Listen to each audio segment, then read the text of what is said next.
ERC projekti, ki so financirani torej z strani Evropskega raziskovalnega sveta in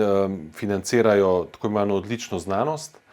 pri čemer ni vnaprej objavljenih tematik, se pravi, raziskovalec lahko prijavi svojo idejo, gre pa za kompleksne interdisciplinarne projekte,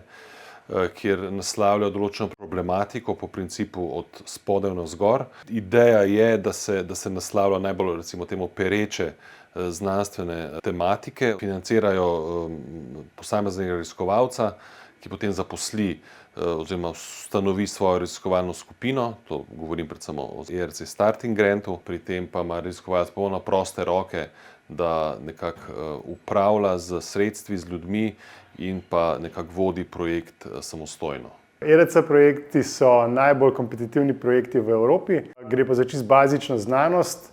ki pa v primeru recimo strojništva velikokrat se odraža v neki aplikaciji dosti kasneje.